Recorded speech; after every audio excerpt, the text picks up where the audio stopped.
Eric, she thought she was being clever, but she had no clue that a colleague of hers, who was disgusted by her actions, had already filled me in on everything. I made my plans and prepared myself. Fortunately, I had time to cool my anger and get ready for the storm that was about to hit. Everything was set to kick off tonight, right after dinner. Lisa, my friend, asked me, "Tonight then, Susan?" "Yeah, I'm finally going to do it," I responded. "I'll wait until after dinner, hand him a beer, and then I'll tell you how it goes. Just remember to stay strong. He won't like it, but you need to stay firm," she advised. "I will, just like we talked about. He doesn't have a choice. This is how it's going to be. If he really loves me, he'll accept it for my happiness," I replied. "That's right. Be ready for him to yell and scream. He'll resist, but eventually, he'll come around and accept the new reality. It's crucial that you stay calm but firm. Let him have his tantrum, and then he'll realize you're in charge," she continued. "Exactly. Besides, as far as he knows, this is only temporary. Once he accepts it, he'll start to enjoy it, and then it'll just keep going," I added. "Are you sure about all this? Eric can be very stubborn," she questioned. "Look, Lisa, Eric loves you more than anything. Sure, he'll get angry, but once he calms down, he'll realize he loves you so much that he'll do anything to make you happy. Even this," she reassured me. "Okay, I think you're the expert," I conceded. "Trust me, it took me messing up 2 marriages to figure it out, but I perfected the method on my 3rd. You've met my current husband. He's now completely under my control. He even stands by the bed when I'm with someone else, and sometimes I have him clean up afterward. A month from now, another Eric will fall in line as well. Then you'll have the security of your marriage to Eric and the pleasure of several other men," she concluded. I finished my day and went home to cook Eric's favorite dinner. When Eric came home, he greeted me with an "I love you" and kissed me on the cheek as usual. Despite my best efforts, I was still nervous. This was going to be a major shift in our marriage, but I knew it would be worth it. Susan had been talking about her feminine marriage ministry for quite some time, and I'd seen how well it worked for her and her husband. He seemed genuinely happy with the results, and I was confident Eric would love it too. During dinner, our conversation was pleasant. We shared stories from the previous day and discussed some of the day's news. It was a typical, relaxed dinner for us. After we finished eating, I insisted that Eric grab a beer and unwind while I took care of the cleanup. He was a bit reluctant, wanting to help, but I assured him it was no trouble, and I could handle it. Once the leftovers were put away and the dishes were in the dishwasher, it was time. I poured myself a glass of wine, gathered my thoughts, and walked into the living room for the conversation. "Eric, honey, we need to talk," I started. "Sure, honey. About what?" he replied. "Okay, Eric, I realize this might be hard for you to accept right now, but it's something I really need to do. Please remember that this is only temporary." "All right, so what do you need?" "If it's that important for your happiness, of course, I'll do what I can," he responded. So far, he was handling it well, not showing any signs of being upset. That was a good start. "We've talked about having kids, and I'm almost ready for that, but there are a couple of things I need to do first. It should only take a couple of months at most, and then we can start working on having kids." "That's great, baby. So what are those things you need to do?" he asked. Here it was. I took a deep breath, preparing for his reaction. "Well, Eric, I need to explore a bit before settling down completely. It will be temporary, and then I can be the best wife and mother to our children you could ever dream of." "All right, my love, that sounds reasonable so far. But how are you planning to go about it?" he questioned. Wow, he was taking this much better than I expected. "I'll be seeing other men for a while. We'll still make love regularly, but I'll also be with other guys to clear my head. Remember, it's only physical with them. You are the only one who has my love," I explained. "I'll come back to you in a few months, be the devoted wife you deserve, and then we can start working on having the kids we've always talked about," I stated confidently. Eric looked at me with a mix of resignation and frustration. "Lisa, it's pretty clear you're not asking for my permission. You've already decided. So for the record, I'm against it. If you want my approval, you're not getting it. But I won't stop you if you think you need to do this." To my surprise, he was keeping his cool, speaking calmly instead of getting angry. Maybe Susan was right. Maybe Eric would eventually accept this new arrangement. "So, how exactly is this going to work, Lisa? Are you planning to move out, or do you expect me to? Are you bringing these guys here, or are you going somewhere else?" he asked. trying to understand the logistics. Well, both stay here, I explained. We're still married and we'll still be intimate. The other guys are just temporary. I might visit them or they might come here, and in that case, you'll sleep in the spare bedroom. I don't see the point in wasting money on a hotel. Eric shook his head. I'm still not okay with this, but we definitely won't be intimate during this period. I don't want to risk any diseases. Once you're done, we'll get you tested and then we'll see. You do what you need to do, but don't expect me to like it. Eric, I get that you're disappointed. I love you and our time together, but I understand your concerns. I'll deal with it, I said, trying to sound reassuring. So when does this start? He asked, clearly bracing himself for my answer. Susan and I are going out to a club tomorrow night to meet a couple of guys from work. If things go well, I might bring one of them back. Since we won't be intimate during this time, it might be best if you move into the spare room for the next few months, I suggested. Fine, Lisa. I'll move into the spare room by the time you get back tomorrow night, Eric said, returning to his newspaper. I was stunned by how composed he was, even though I knew he was struggling to accept it. My heart soared with relief. Even though Eric weakly protested and refused intimacy, he was fully accepting of the situation. There wasn't a trace of anger in him. Susan was definitely right. Within 2 months, Eric would be entirely under my control. Besides, I knew this phase of intimacy with others was only temporary. In a week or two, he'd be back in my bed, and then I'd use every trick in the book to make him embrace his new role as my compliant husband. Hi, Susan, it's Lisa, I said when I called. Hey, girl. How did it go last night? Susan asked eagerly. Oh my God, you wouldn't believe it. Eric was incredibly mature about everything. I expected him to lose it, but he didn't raise his voice at all. He was so calm and accepting, I recounted, astonished. Wow, that's amazing. I told you he'd come around. Do you think you could convince him to watch tonight? I doubt it, I replied. In fact, I'm not even going to suggest it. He said he won't be intimate with me while I'm with someone else. But I'm sure that won't last. After a week or two, he'll be back to his old self. Just knowing I'm with someone else will drive him crazy. That sounds like it could be a lot of fun. Since he refused to be intimate with me, I made him move to the spare room. He's packing up his things now. He promised to have everything out of the main bedroom before I get home tonight. Ha! I love that you changed the name from master bedroom to owner's bedroom. I might start doing that myself.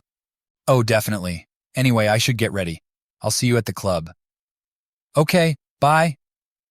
Later that night, Eric had made significant progress packing up everything from our bedroom. I wasn't entirely sure why he needed to pack it all up when he could just carry things down the hall, but he explained it was better to go through everything, packing what was necessary and sorting out what to discard. I suppose it made sense, but I was too focused on getting ready to pay much attention. Eric did compliment me on how alluring I looked in my lingerie, garter belt, stockings, and 5-inch heels. He didn't say a word about the little red cocktail dress I'd worn for our 5th anniversary last year.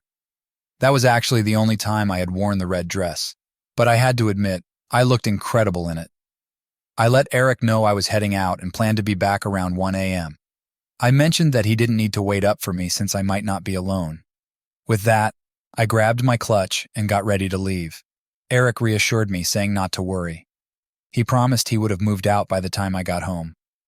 As he made this promise, he sealed the last box. As I stepped out of the house, I felt a twinge of unease, though I couldn't pinpoint why. I decided to push it aside and focus on the night ahead. At the club, I met up with Susan, Steve, and Tom, the account managers who were known not only for their looks, but also for their reputed assets.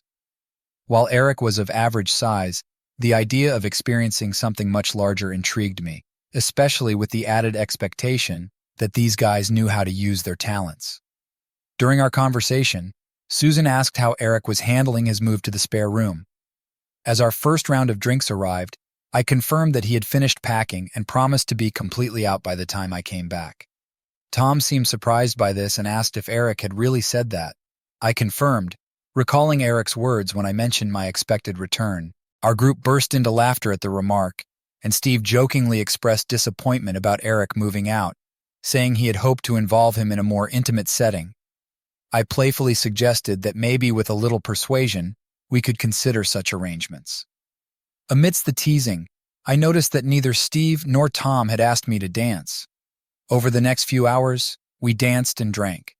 I danced with both men several times, especially during the slow songs where we pressed close together, feeling their hardness against me.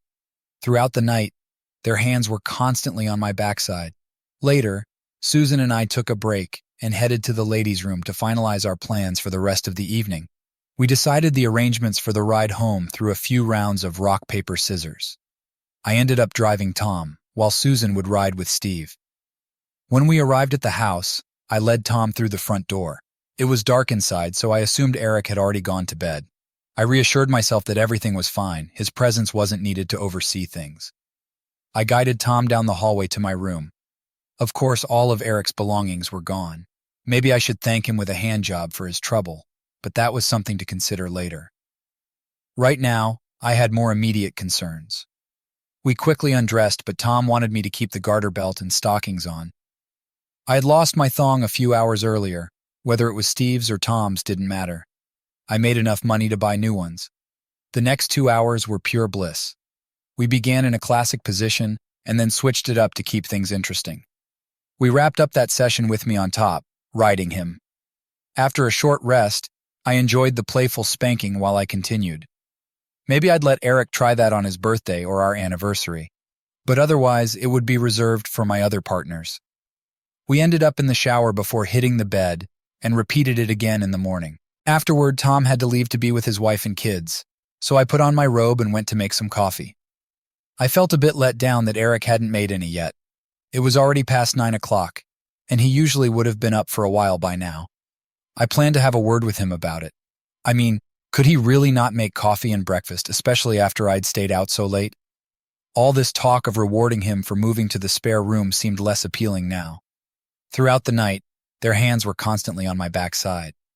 Later, Susan and I took a break and headed to the ladies' room to finalize our plans for the rest of the evening. We decided the arrangements for the ride home through a few rounds of rock, paper, scissors. I ended up driving Tom, while Susan would ride with Steve.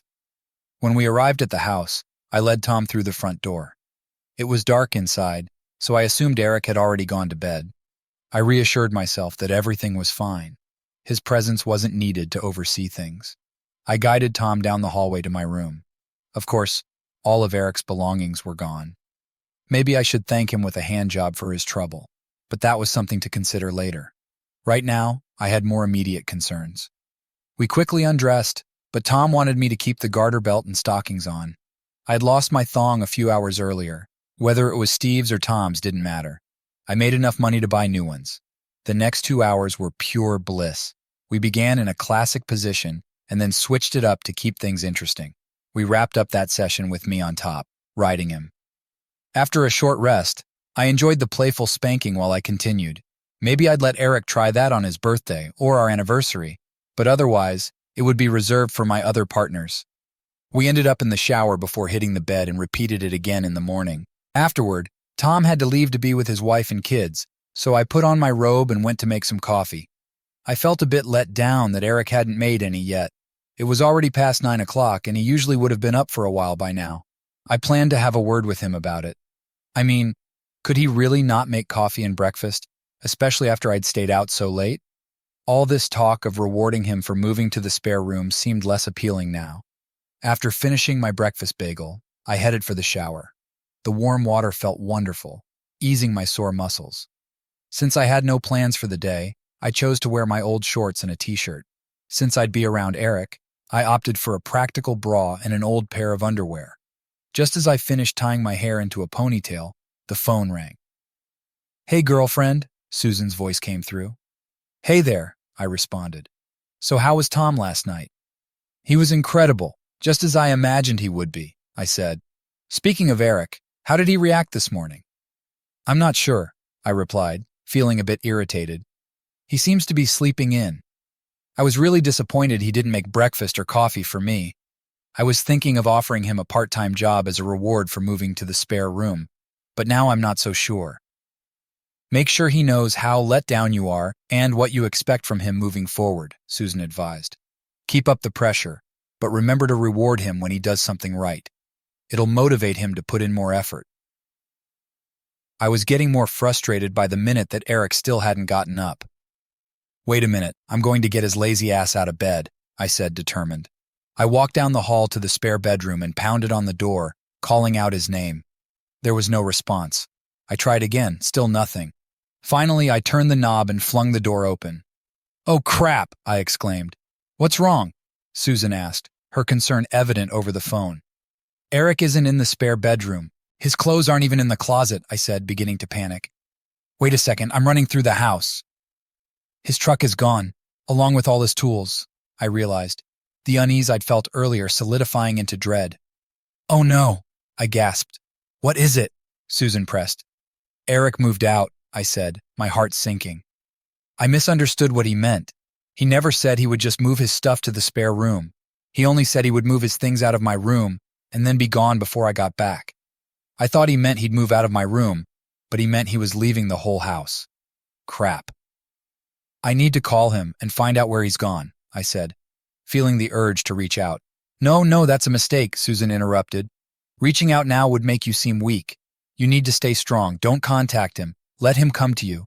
Trust me, he's just throwing a tantrum. In a few days, he'll be begging to come back. This could actually work in your favor. Now you've got a reason to make him grovel and prove he's worthy of coming back. It'll speed up the process." "Are you sure about this?" I asked, still uncertain. "Absolutely," Susan assured me. "Look at what my husband does for me. It works." "Okay, I have to admit, you've been right so far," I conceded. "Oh, and Steve wants to meet you in the supply closet at work on Monday for an hour," Susan added casually. "Do you think we can get away with that?" "Definitely. At least half the office girls are doing it. It's gotten so bad that I have to schedule my meetings. I'll email you the time. Just mark it as an appointment somewhere else. Don't worry. The boss never goes there, and anyone who needs something knows to ask me first," she explained.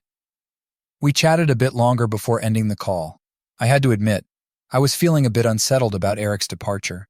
Despite everything, I genuinely loved him and pictured a future together. Susan's vision of a feminine lifestyle was tempting, giving me the freedom to explore other men. Eventually, I planned to settle down and end my other relationships, but Eric would remain my devoted, submissive partner. Maybe in a few years I could negotiate with him, offering to tie him down in exchange for stopping my affairs with other men. Of course, that would only happen when I was ready to give up my side relationships, and he wouldn't need to know about that just yet. I could use the idea of binding him as a condition for his return, something to consider. For now, I needed to recover from the previous night and get ready for a demanding day at work tomorrow. I shrugged off my worries, prepared a simple dinner, enjoyed a glass of wine, and went to bed. Throughout the week, there was no word from Eric. Susan reassured me that Eric's behavior wasn't entirely unexpected and predicted he'd be in touch soon. The longer he stayed away, the more conditions I could set for his return. This week, I'd been meeting with Steve, Tom, and a few other attractive men in the pantry daily. Today, I had a double-header planned with Steve and Tom. On Friday morning during our break by the coffee machine, Steve, Tom, Susan, and I were chatting when a professionally dressed woman approached us. She asked if we were Lisa Carter, Susan Thompson, Tom Brown, and Steve Miller. After we introduced ourselves, she handed each of us an envelope and quickly took some photos with a small digital camera. She mentioned that we had all been served with something and then headed towards our boss's office. I called out, asking what was going on, and she replied in a sweet southern drawl that she was just delivering them as a joke and wasn't supposed to discuss their contents. She entered the boss's office without knocking, and within a minute she cheerfully left the building, wishing us a good day. We opened our envelopes to find divorce papers, citing spousal cheating as the reason. I was stunned, frozen in place. Shortly after, Tom and Steve's phones rang with their wives on the line. They had received proof of their husbands' infidelities, and their belongings were about to be thrown out. Divorce papers were imminent for them, too. Our boss's voice thundered from his office, filled with frustration. He appeared in the doorway, calling out loudly for Carter, Thompson, Brown, and Miller to come into his office immediately. A sense of foreboding settled over me as we trudged past him, heads bowed, and entered his office, the door slamming shut behind us. Inside, he expressed his discontent, making it clear that the situation was far worse than just a minor issue. He demanded an explanation, brandishing a manila envelope. But none of us had the courage to speak up. He went on to tell us that the company was now facing a lawsuit for violating the moral standards outlined in our employee handbook. He asked if any of us could understand why such legal action had been taken. Once again, we remained silent. He took it upon himself to clarify the situation. According to him, the lawsuit involved allegations against Mrs. Carter, Mr. Miller, and Mr. Brown for inappropriate behavior, while Mrs. Thompson was accused of turning the storage room into a company brothel. He dared us to deny these claims and questioned whether any of these activities had occurred during business hours or on company property. With no answers from us, he expressed his frustration, criticizing our behavior. He explained that, due to the court order, he couldn't fire us until the legal matter was resolved. He told us to leave his office while he figured out how to handle the situation. We left his office, heads down, and returned to our workspace. In the wake of that confrontation, my job became significantly more difficult, though I was relieved to still have it. I decided to review the divorce papers more thoroughly and found them to be quite severe, including images, videos, audio recordings, and even notarized letters. An hour later, a company-wide email from the boss arrived, addressing all employees. It revealed that management had discovered repeated violations of the moral code of conduct, detailed in the employee handbook during work hours and on company property. Given the possibility that the issue might be more widespread than initially thought, drastic measures were being implemented. All employees were instructed to review the code of morals in the handbook. An online course would be created over the weekend, and every employee was required to complete it by the following Friday. Security would begin conducting random inspections of all secluded areas throughout the day, a temporary measure until permanent security cameras were installed. The storage room would be locked, with the key held by the security supervisor. Any required supplies would need to be brought in with an escort. The security supervisor would also monitor computer use closely, prohibiting personal use of company equipment. Prohibited activities included scheduling non-work-related meetings, browsing unrelated websites, and sending personal text messages on company computers. Socializing with coworkers was restricted to the break room during scheduled breaks and lunch periods. Security personnel would patrol the building to enforce these rules, and the identities of those responsible for the misconduct would remain confidential. Just minutes after receiving the email, my inbox was flooded with hostile messages from colleagues. Later, the other three of us met at a bar across the street. Seated at a small table in the corner, we drew disapproving glances from other patrons during Friday happy hour. "At least we still have jobs for now," I remarked. "Yeah, that's one small comfort," Tom replied. Curious, I asked Tom why Eric included such stringent measures in the court order. Tom dismissed it, suggesting that Eric wasn't just aiming for minimal damage, but was intent on causing more harm. I pressed for more details, and Tom explained that Eric's intent seemed to involve financial considerations. He mentioned that while infidelity was the reason for the divorce, maintaining a stable job and income could prevent a judge from awarding alimony. If we were laid off, however, a sympathetic judge might be more inclined to grant financial support. Tom advised that staying in our jobs until the divorce was finalized would be the safest course. Steve added a hypothetical scenario. If all four of us were to be laid off, it could eliminate the possibility of alimony and leave us without jobs. Tom mentioned that if the situation deteriorated further, he'd resign on Monday. Steve chimed in with a light-hearted comment about being a natural blonde, hinting that resigning might have legal repercussions. He explained that quitting after initiating a divorce could be seen as an attempt to gain financial support from an ex-spouse, which could lead to unfavorable judgments from the court. The advice given was to stick with our jobs and save as much money as possible. Tom voiced his concern about both his and my situations, noting that their wives might be entitled to alimony and child support because of the children. He worried about the complications that could arise if we were laid off, especially since alimony and child support are calculated based on income at the time of divorce. Realizing the gravity of the situation, I felt compelled to talk to Eric and try to mend our issues. Although I wanted to support my friends, the prospect of losing my husband made me reconsider my priorities. I reflected on my initial intentions and decided that I needed to focus on saving my marriage, even if it meant putting my friendships on the back burner. I quickly grabbed my cell phone, but was met with a message saying that Eric's number was blocked. Frustrated, I asked Susan to use her phone, only to discover that Eric had blocked her number as well. When I considered trying Steve's phone, I hesitated, worried about the repercussions of reaching out to Eric from a friend's number. Seeing that Eric might have blocked my home and work phones as well, I realized that calling him might not be the best approach. The urgency to resolve our issues face-to-face outweighed my concerns about societal expectations or any potential fallout. I drove past Eric's friends' houses at various times, hoping to spot his truck. I even followed his best friend, thinking he might lead me to Eric. But all my efforts were in vain.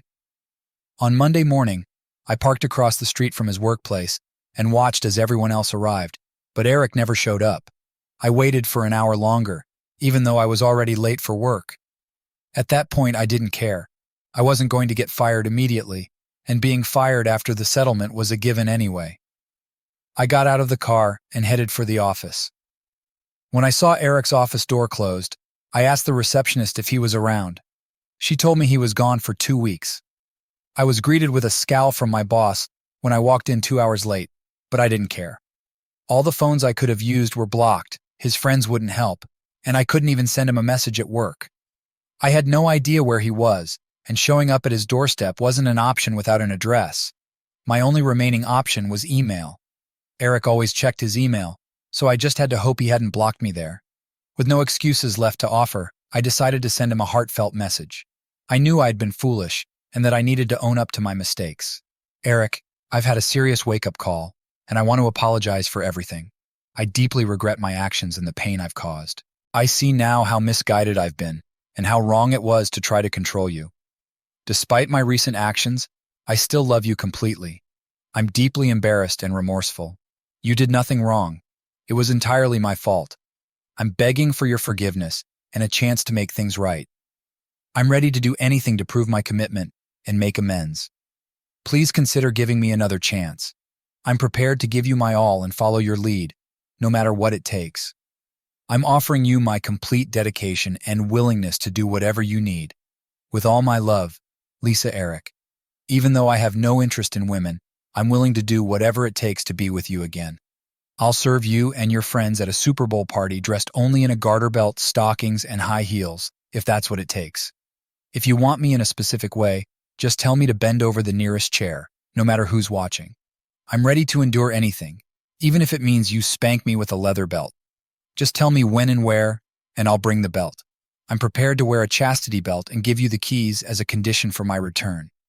I've had blood drawn for an STD test, and we'll have the results in a couple of days. Let me know where to send them, and I'll get them to you. No matter what happens, you're the best person I've ever known. I understand if you want to hurt me for what I've done. I accept that. I'm not asking you to forget or to trust me again right away. I'm asking for the chance to be yours in any capacity you desire. I want nothing more than to come back to you forever, even if it means agreeing to a divorce or watching you with other women. I hope that doesn't happen, but I realize it's not my decision to make. Regarding Susan, Steve, Tom, and the lawsuit against my company, Susan manipulated me into this situation, and Tom and Steve took advantage of it. I'll be fired once the lawsuit is settled, and it's all our fault. Do what you need to do with them. I'll help if you want, as I'm now your willing slave, dedicated to you completely. Yours always, Lisa. Fortunately, Eric hasn't blocked my email yet, and even more surprisingly, he actually read my message. Still, I can't blame him for being skeptical. After all, I had already broken the most significant vow I'd ever made, turning my back on everything I once held dear. Given that, why would he trust that I'd keep any other promises? All I could do was demonstrate my sincerity through my actions. 2 years have passed since I sent that desperate plea. During that time, Tom and Steve have struggled through their divorces, and all 4 of us were let go from our jobs the day after the lawsuit against the company concluded. Tom and Steve managed to find lower-paying jobs, but they were forced into a small, rundown apartment. Their social lives have dwindled, and their ex-wives have turned their children against them. I've observed that both of their former partners have moved on to better relationships. Now it's my turn to face the consequences. At this very moment, I'm kneeling beside the bed, completely undressed, and wearing a chastity belt while Eric finishes his activities. This is my form of atonement. I've spelled all of this out in a letter to Eric. He needed to test my commitment to the promises I made. If I want to restore our relationship, Proving my devotion through tangible actions is my only option. The past 6 months have been grueling, but gradually, Eric has softened his stance. He still occasionally insists on these rituals like now, but the frequency has decreased. He only brings other women home every couple of months now. After I lost my job, Eric received a promotion, and we've managed to stay afloat without my income. I now stay at home, caring for our 2-year-old twins. I'm mostly undressed, though Eric recently mentioned that I need to start wearing clothes at home. The kids are getting older, and it's starting to feel awkward otherwise. I still dress only when going out or when we have guests. I even answer the door naked for deliveries. I've had laser hair removal to maintain a permanent landing strip, making it impossible to conceal my Eric tattoos, one on the right side and one on the left. Every week, Eric updates the 5 red stripes on my buttocks using a leather strap. After the 5th stroke, he removes my plug and engages me, leaving me exposed and vulnerable. As I lean over the couch, I'm not always perfect. Sometimes there are additional stripes on my buttocks or chest for my mistakes, but I genuinely find a sense of fulfillment in it. It's remarkable how the sting of a strap-on can forge such a deep connection. Susan is still married. Though she lost her job too, no one expected her to face any substantial repercussions. Her husband appeared completely submissive to her demands, and she could easily find another job, continuing her life without much disruption. It's true that life isn't always fair, but in her case it really was. George wasn't the meek pushover everyone thought he was. Once he collected the evidence, his anger was intense. What I considered a challenging 6 months was nothing compared to what she endured. George decided he had punished her enough. He served her with divorce papers and made her life a living nightmare, while he discreetly liquidated all their assets and secured them. He refinanced the house to strip away all its equity, handed it over to her, and then disappeared without a trace. She lost the house, and the money vanished. She managed to find a new job, but it paid only half of what she used to make, and her reputation was severely damaged. As of now, she's not dating anyone and has a long road of recovery ahead. You might be wondering why I endure my situation, or perhaps laughing at what you see as my just desserts. If you're upset that Eric didn't abandon me completely, I thank my lucky stars every day that he didn't, despite feeling that I deserved it. I endure this because I can't imagine life without the love of my life. Yes, Eric inflicts discipline and humiliation on me, but he still loves me deeply. He has relationships with other women, but he never does so without me being involved. I have the freedom to leave at any time, and Eric even showed me divorce papers, presenting a fair option that I chose to decline. Eric is an exceptional father, lover, and husband. I don't need anything more. I got so entangled in the fantasy of a perfect marriage that I lost sight of what really matters. Instead of appreciating a balanced and loving relationship, I found myself becoming submissive to my husband. It wasn't my intention to end up like this, but I'm coming to terms with it.